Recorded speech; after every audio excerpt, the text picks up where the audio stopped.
¿Sabías que la música litúrgica tal y como la conocemos ahora surgió gracias a la combinación de la música de diferentes culturas de la antigüedad y que hay paradigmas sobre la música que vienen del pensamiento musical que se tenía desde el año 300 de nuestra era? Pues quédate a ver el video y descubre todo esto y más a continuación.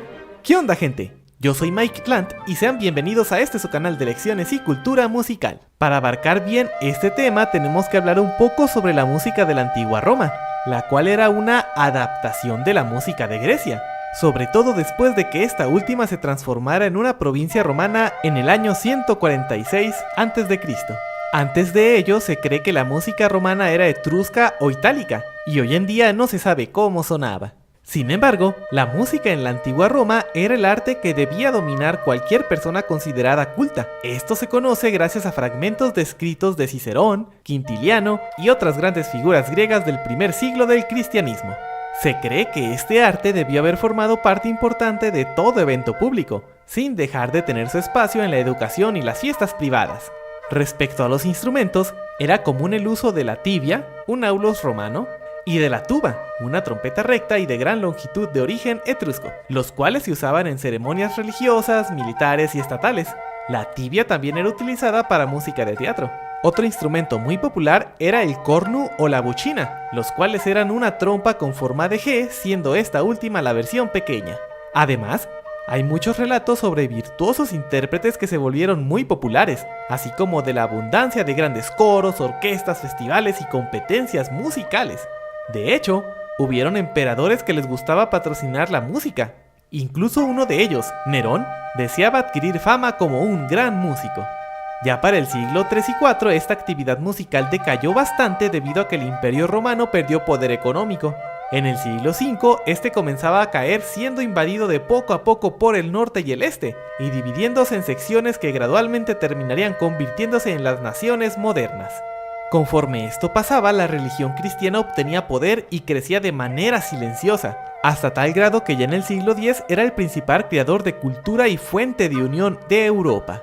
Sin embargo, la época de la Roma antigua tuvo un gran auge musical y dejó grandes aportes para la música de la Edad Media, tales como el uso de una línea melódica pura, la idea del vínculo íntimo entre melodía y texto, la ejecución musical basada en la improvisación, la filosofía de que la música era un arte capaz de influir en el pensamiento y la conducta de las personas, la teoría de los sonidos con fundamentos científicos, un sistema de escala para componer y una serie de términos musicales bien establecidos. Aún así, el cristianismo prohibió la música para situaciones que consideraba paganas, tales como la que se usaba en fiestas privadas y en grandes espectáculos públicos como festivales, torneos y en el teatro, afectando demasiado a la música instrumental.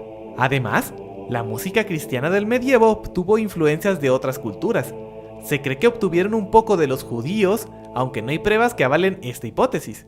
Los himnos son de herencia siria, que de hecho ayudaron en la creación de la salmodia antifonal y fue la primera actividad musical registrada en la iglesia cristiana. De Bizancio, actualmente Estambul, adoptó en la salmodia la clasificación de la música en 8 modos, así como algunos cantos. Entre estos cantos bizantinos se encuentran algunos tipos de himnos, como el contagion estrófico, que es un texto bíblico hecho poema, los stichera, los cuales entonaban en medio de los versículos de los salmos, y los canones, que eran 9 secciones de los 9 cánticos u odas bíblicas. Musicalmente, estos están formados con el principio de sintonización, que consiste en componer con motivos musicales breves combinados de diferentes maneras. Durante los siglos V y VIII se crearon liturgias y música litúrgica distintas a partir de las peculiaridades de cada pequeña localización, o sea, pueblitos, los cuales terminaron en una práctica común impuesta por Roma. Dentro de estas se encontraban melodías particulares de ciertas regiones. En Galia, o Francia moderna, surgió el canto galicano, en Italia meridional, el beneventano, en Roma, el romano antiguo, en España, el visigótico o mozárabe, alrededor de Milán, el ambrosiano. Finalmente, de manera tardía en Inglaterra surgió el uso de sarum. La liturgia galicana contenía elementos celtas y bizantinos, y desapareció por completo a finales del siglo VIII. Sin embargo, se conservan casi todos los textos españoles y melodías de este, pero su notación es tan antigua que no es posible saber cómo sonaban. el romano antiguo, que actualmente tampoco se sabe cómo sonaba la versión original de estos, son cantos que se conservan en manuscritos de Roma, muy probablemente desde el siglo VIII, los cuales siguieron desarrollándose incluso durante el apogeo del canto gregoriano. Que el canto gregoriano lleva su nombre gracias al supuesto papel que tuvo el Papa Gregorio I al crear este repertorio. Ya para el año 800, Carlomagno fue coronado como cabeza del Sacro Imperio Romano y promulgó el canto gregoriano como la música litúrgica oficial, desechando los cantos celtas, galicanos, mozárabes, entre algunos más.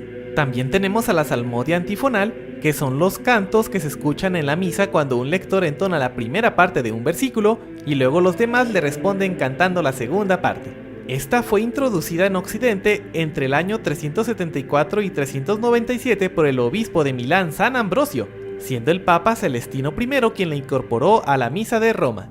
De esta manera se puede notar una de las grandes influencias de los cantos de rito milanés en los de la Iglesia romana. Ya del siglo IX al XIV, la teoría y práctica de la liturgia estuvo bien reglamentada por esta.